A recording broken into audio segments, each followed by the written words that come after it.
The Right Side with Doug Billings. Hi, America. Welcome to The Right Side. Doug Billings here. Thank you very much. Your host, Wednesday, the 26th of November, my Thanksgiving Day special. And I'm going to dive into this thing by deconstructing what the radical left liberal movement in America and around the world wants, turning Thanksgiving into a day of mourning. Are you kidding me? They say things like, we're going to decolonize Thanksgiving.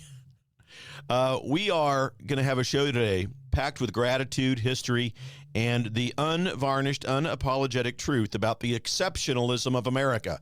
From the Pilgrims to George Washington to Abraham Lincoln to you and me. Today, ladies and gentlemen, the Thanksgiving Day special on The Right Side with Doug Billings, which is now upon you. Are you ready? Let's go. The Right Side with Doug Billings. Hey everybody, my name is General Mike Flynn, and I'm here to do a big shout out for my great friend and one of the best in the business, Mr. Doug Billings. Right Side with Doug Billings, Right Side with Doug Billings. Doug is the future of the airwaves when it comes to independent broadcasters and podcasters. He is the new Rush Limbaugh. He's exactly what America needs right now, looking for honesty, looking for wisdom, looking for truth, looking for patriotism. Listen to Doug Billings at Right Side with Doug Billings. God bless you and God bless America, and thank you. Ladies and gentlemen, we are winning. We're winning, winning, winning. Welcome to The Right Side with Doug Billings. Are you ready? We are not liberal snowflakes who melt away in the face of tragedy, adversity, and challenge. We are a covenant nation under God, and his divine providence is not dead and it's not gone. It is living within each and every one of you. And you will bring it to life in such a way that the world has never seen before. We never back down. We never give up. We march forward.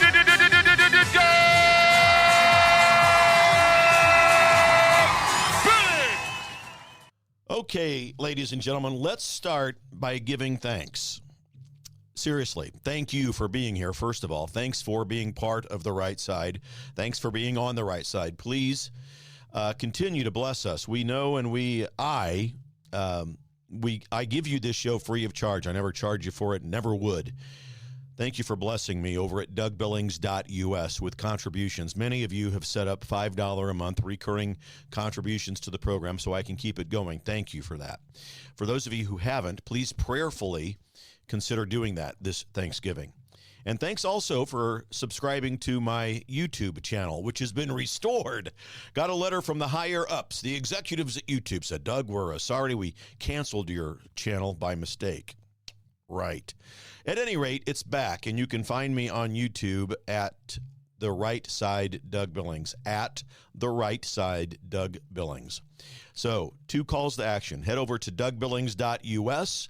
Prayerfully consider setting up that $5 a month recurring contribution to the program, and then subscribe over at YouTube. You can subscribe on YouTube for free at The Right Side Doug Billings. Across the country, ladies and gentlemen, during Thanksgiving, universities and school districts are twisting this day of gratitude, into guilt and grievance, pushing to, as they say, decolonize Thanksgiving and call it a day of mourning. Oh, no, the snowflakes are out. It's not about history, these guys with the left. It's about tearing down America, which is their goal. And you know that. I talk about this frequently with you people, my dear friends. Their Messiah, the dark Messiah, Barack Obama, calling for the fundamental transformation of America. The audacity of that comment. It's the most anti-American comment anyone has ever made, not to mention a United States president. We don't need to be fundamentally transformed, ladies and gentlemen. We need to be fundamentally rediscovered. You look at examples like the University of California out there hosting events to, and I'm quoting, decolonize Thanksgiving in the classroom. And they reframe it around Turtle Island and all of that perspective that erase our positive legacy. In St. Louis, Missouri, my home state of Missouri. Now, I was born in Kansas City and raised in Grandview on the other side of the state, but Washington University in St. Louis, a bastion of liberal kookism, promotes inclusive practices that undermine the traditional story of the founding of our country with the Pilgrims. The University of Massachusetts, in the very backyard of Plymouth Rock, where our Pilgrims landed, label Thanksgiving as literally a day of mourning. They try to highlight Native American struggles. Now, no one denies that. We'll talk about that. I will always address the truth. The University of Maryland talks about, and I quote again, colonial disruption of indigenous food systems. Oh, boy. Yeah. And school districts in Albuquerque, New Mexico, in the public schools for the kids out there, setting up Thanksgiving as a, quote, reminder of genocide. And Berkeley Unified School Districts in California obviously pushing a, quote-unquote, rethinking Thanksgiving. And it's a guide that they've actually published that turns Thanksgiving again also into a day of mourning. So, ladies and gentlemen, this is not education that's happening at these institutions. This is indoctrination. And I know that you know that this exists. These liberals are cherry-picking dark moments in our history to paint America as evil. And they ignored the full context of our founding and of the intent of the founding fathers and so forth. Ladies and gentlemen, Thanksgiving represents unity, survival, and, of course, divine providence, divine intervention, divine inspiration. Thanksgiving is a shared 1621 meal between Pilgrims and the Wampanoag Indians that symbolized allegiance and it symbolized gratitude. Yes, of course, history has scars, but scars are a sign, a visible sign of healing. Decolonizing Thanksgiving, ladies and gentlemen, that's code for erasing our founding principles. That's what they want to do. As conservatives, we protect this holiday, thank you very much, because it reminds us of America's promise. We are a nation built on faith, hard work, and opportunity for everybody. And it ties into a broader liberal tactic they have, this nonsense that I've just told you about. They attack Christmas the same way. They call it colonial. They call Independence Day oppressive. All of this rooted in critical race theory, questioning everything. They want to slow down what we're doing. They want to sow division and ultimately transform us away from the intent of the founding fathers and the divine providence of God. But facts, ladies and gentlemen, the facts and truth fight back. Many Native American tribes in this country celebrate Thanksgiving as a harvest feast. All you have to do is contact people at the National Congress of American Indians to find that out. And we honor alliances like we had with the Wampanoag Indians. The treaty that we had with them lasted 50 years, and it had mutual benefits. Pilgrims learned how to cultivate corn. Native Americans gained trade goods and products. See, liberals use selective history to divide us. Every policy, piece of politics, part of their platform, it all sows division, chaos. Every bit of it. Evidence of the obvious is sufficient. Just look around, especially during the last 5 years. Show me any liberal policy, and I'll show you where chaos thrives. But they use the selective history to divide us, ignoring the progress, like the Indian Reorganization Act of 1934, which restored the tribal lands throughout this country for Indians, and it provides $6 billion in annual health care via the Indian Health Services movement. So don't buy in to all of the guilt, ladies and gentlemen. Thanksgiving celebrates things like resilience and faith. We don't celebrate victimhood like the radical left wants us to continually dwell upon. We are a grateful, united America. And that, ladies and gentlemen, is the left's worst nightmare. They do not want us to become grateful. They certainly don't want us to become united. Look at what they do. Now, we counter all of that with the truth about the Pilgrims and the American miraculousness, the American exceptionalism that's out there. The Pilgrims landed in Plymouth in 1620. Half of them, ladies and gentlemen, died that first winter here from starvation and disease. But with the help of the Wampanoag Indians, and especially from an Indian specifically, the one named Squanto, I hope most of you listening or watching this program have heard and have been taught about Squanto, a Patuxet Indian who had been enslaved for a time by other Indian tribes. He was freed by Catholic priests, taken to Europe, learned English, and he returned to America as an interpreter. And the colonial Americans really viewed him as a kind of a godsend. God had sent him to help save the Pilgrims and help them to survive. They really did view him that way. You're not taught that in modern day education. Now, another thing that most Americans probably don't know is that the early colonial colony experimented with socialism. Now, they didn't call it that. They called it community service, a community compact. All of the crops they grew, all of the goods they produced, all put into a common store where everybody could share and use. It was like a commune. That's what they had created. And it failed miserably. Sharing everything in common, it all led to laziness and scarcity because no one had any incentive. Now, the governor at the time, the leader of the colony, when they landed, William Bradford, he got rid of this thing. He didn't work, and then he gave land to the settlers, to the colonists. He gave them a free plot of land. And he wrote about it in his journal. He said, quote, "This had very good success, for it made all hands very industrious.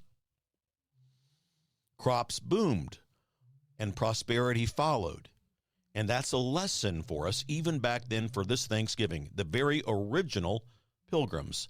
Socialism flops, capitalism thrives because it has incentives."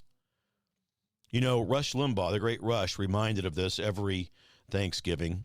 Early America rejected collectivism, and they embraced freedom. And that is what sparked America greatness.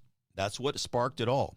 This industriousness didn't stop at our shores either, because once we harnessed it, it blessed the entire world, my friends. America's innovations like Edison's electricity, Ford's assembly line, the internet lifted global standards throughout the world. We've given over $4 trillion in foreign aid since World War II, probably much higher than that. We've eradicated smallpox and other diseases through vaccines and led billions of dollars in relief, feeding billions of people with organizations like UNICEF and the Red Cross and so forth and so on. And for the Native people, we've preserved cultures through organizations like the National Museum of the American Indian. We have funded tribal colleges, and we've recognized their sovereignty uniquely in this country. We've learned lessons. We didn't always get it right, but you see, that's the beauty of conservatism. We can look and understand at any organization, whether it be a republic, whether it be a company, an organization, a corporation, nothing left and run and led and managed by human beings is ever going to be perfect, ladies and gentlemen. We get that. We know it. We're going to make mistakes.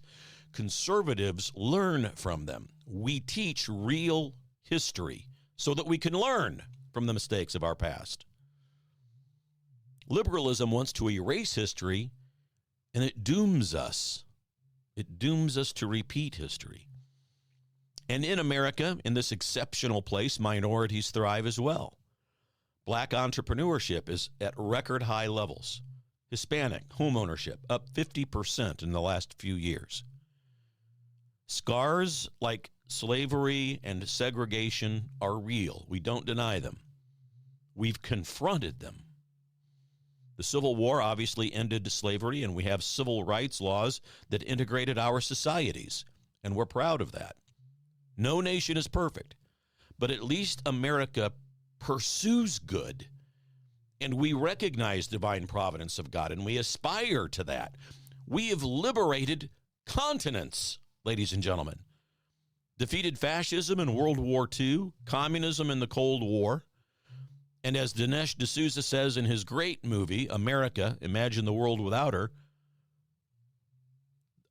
a world without America would have no industrial revolution. It would have had no D-Day, no moon landing, no global tech boom, none of that, and more. Without America, there would be tyrants ruling, poverty engulfing billions of people, and diseases that are going uncured.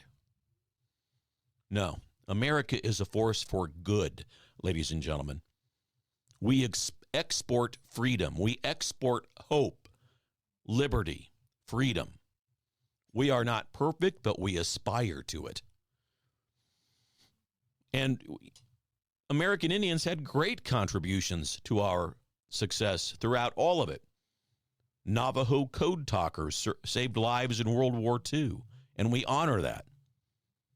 And minorities the same way. The Tuskegee Airmen inspired global equality. Our aid, like that was given through the Marshall Plan, ladies and gentlemen, rebuilt Europe. Polio vaccines saved at least 20 million lives. $20 billion is given annually for Native American health and education initiatives. Affirmative action lifted generations out of poverty, and tribal gaming employs 700,000 people a year. Now, affirmative action was turned into something negative when we got rid of it. It became abused. But that's learning from history. We've turned our scars into strengths, and we should be proud, not in an egotistical way. This is not an ego statement. This is the truth. Gratitude builds resilience. We are grateful. Grievances and so forth, like the liberals want to put forth, breeds weakness and victimhood. Would you rather be resilient or weak? This exceptionalism that belongs to America ties into our founding fathers and their belief in and their pursuit of divine providence. We have in this country 3 pieces of work that are inspired by God and written by men. The Holy Bible, of course, the first and primary, inspired by God, written by men.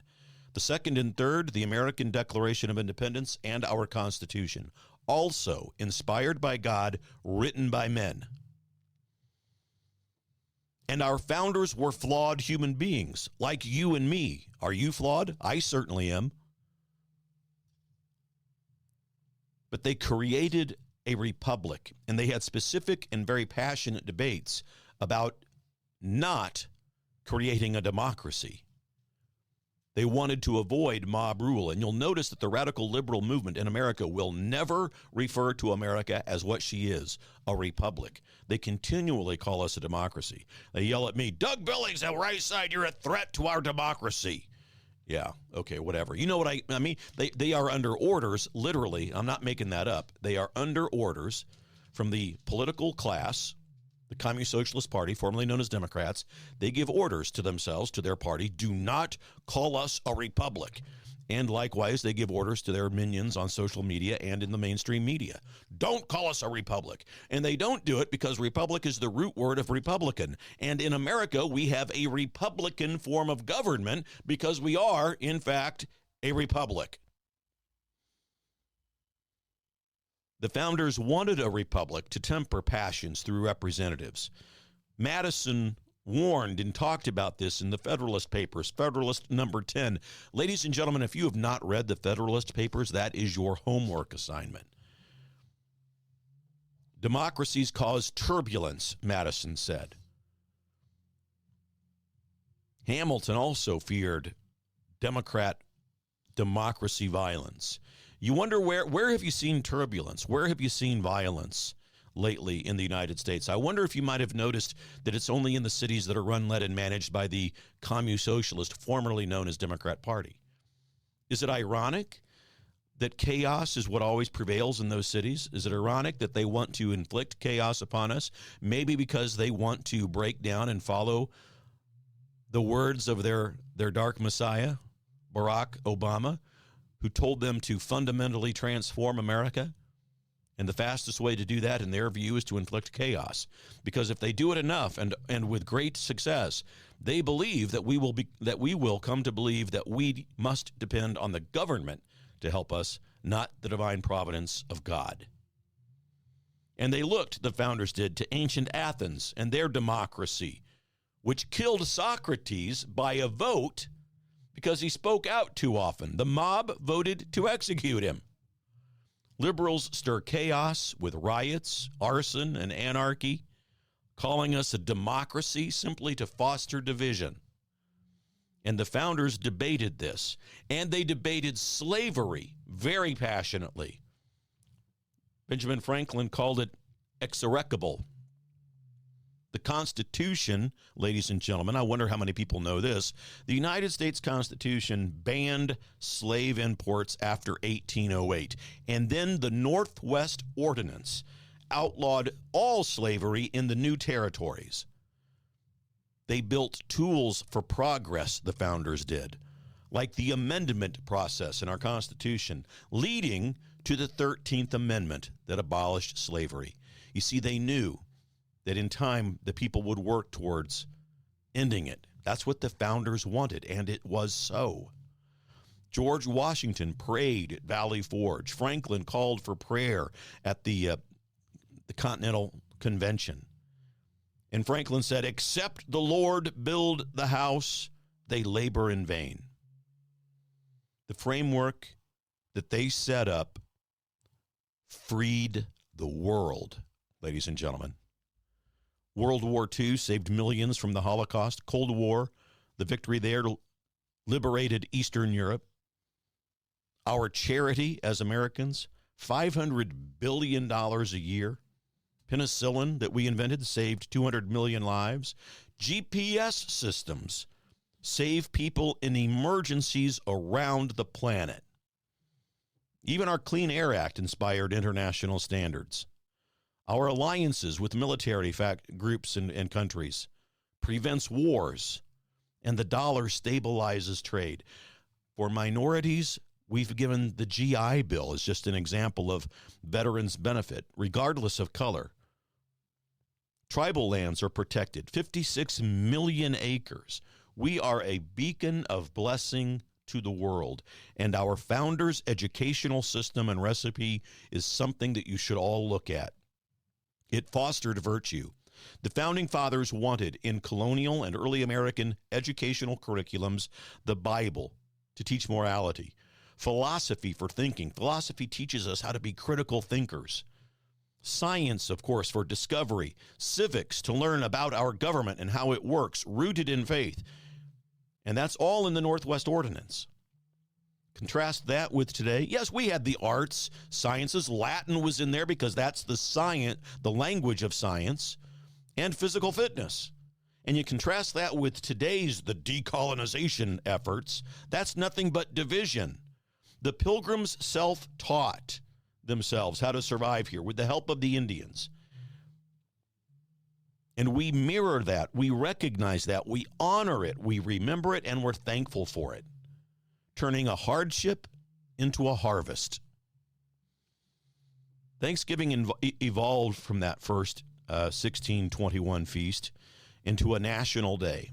George Washington issued the first proclamation in 1789 after Congress requested that he do it. And here's the full text from George Washington, ladies and gentlemen. Whereas it is the duty of all nations to acknowledge the providence of Almighty God, to obey his will, to be grateful for his benefits, and humbly to implore his protection and favor, and whereas both houses of Congress have by their joint committee requested me to recommend to the people of the United States a day of public thanksgiving and prayer be observed by acknowledging with grateful hearts the many single favors of Almighty God, especially by affording them an opportunity peaceably to establish a form of government for their safety and happiness.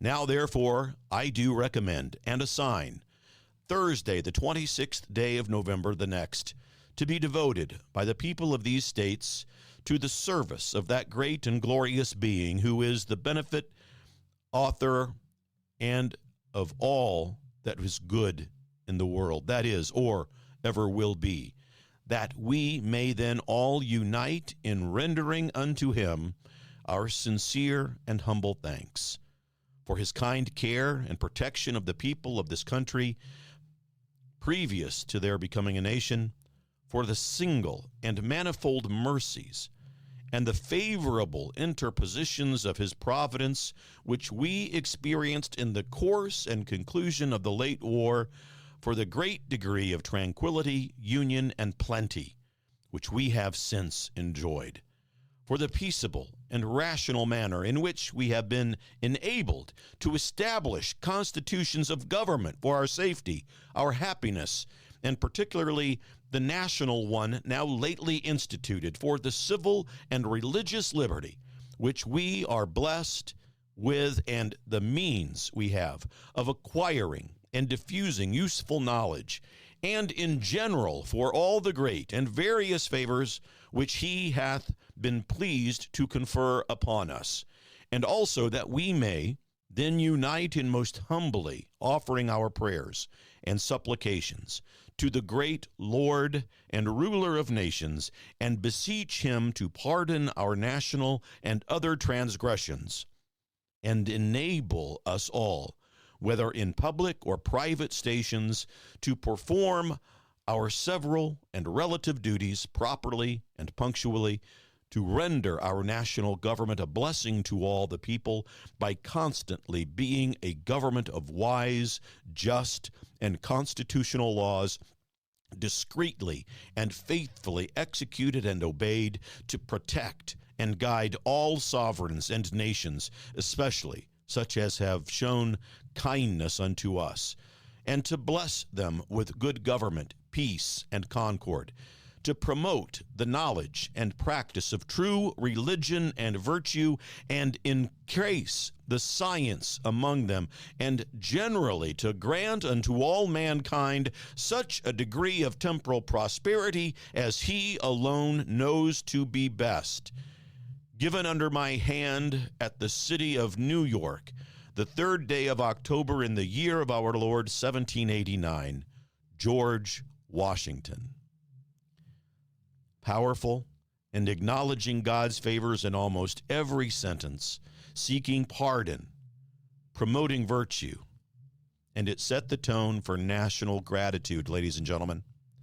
Abraham Lincoln built on that during the Civil War, proclaiming Thanksgiving a permanent national holiday in 1863 to unite a divided nation. Amid bloodshed, he called for thanks. He said, "To our beneficent Father, who dwelleth in the heavens," and he urged healing and restoration. It was a pivotal moment, turning a harvest tradition into a unifying force. During our darkest hour, it emphasized divine providence and national renewal, ladies and gentlemen. Folks, challenges are gifts, and we conservatives know that. Blessings are yet perhaps unborn, but if we are in the midst of a tragedy, a challenge, or an adversity, no matter how severe, blessings are there waiting to be born. That's what we are thankful for as conservatives. We know that God will bless us. It's not always easy, of course not, when you're in the middle of a adversity, a challenge, or a tragedy. But we know that God waits. The Pilgrims in that first winter of death, that hardship birthed prosperity. The Civil War birthed equality. Trials that we go through forge our strength. And as Christian, just like Job, adversity deepens our faith. Gratitude unlocks joy. You see, when we see everything as a gift, ladies and gentlemen, that makes us grateful. And grateful people are the happiest people on the planet. Something to be thankful for. That's the American spirit. That's the blessing that surrounds us this day. America's miracle. From industrial revolution to space technology, we've connected the world. We've fed millions. We've inspired democracies in 120 other nations, republics, and the like. Our missionaries spread hope, as our foundation does. Thanksgiving reminds us, even in trials, that blessings abound. Ladies and gentlemen, my friends, you individually, you have a pack of blessings on your back. That's the Thanksgiving special. That's the focus today, this week, and that we carry it through the new year. Happy Thanksgiving, everybody. God bless America. God bless you. Don't forget to subscribe to my YouTube channel at The Right Side Doug Billings. And again, prayerfully consider setting up that $5 a month recurring donation over at dougbillings.us. Because, friends, we are in this thing together. Believe it. For the Republic. Happy Thanksgiving. Cheers. The Right Side with Doug Billings. Hi, everybody. Welcome to the set of my show, Doug Billings. Hey, my good friends at EMP Shield, that's electromagnetic pulse, in case you're from Raytown, Missouri. Electromagnetic pulse could wipe out your home electrical system, could wipe out your vehicle. And thanks to the radical liberal agenda that was put forth under Administrator Biden and Vice Pretender Harris, there are lots of people in this country who want to do us harm. And maybe an EMP device would be their chosen weapon. But EMP Shield gives you a device that can protect you. This little baby here goes on your home outlets, a computer, a router, whatever you want to protect. And then they also have a larger model like this. You can still hold it in the palm of your hand that goes on your vehicle battery so that you can get out of trouble from point A to point B. EMPshield.com. Promo code Doug, ladies and gentlemen. Save yourself. Save your property. EMPshield.com. Promo code Doug. We're in this together, folks. Believe it. For the Republic. Cheers. The Right Side with Doug Billings.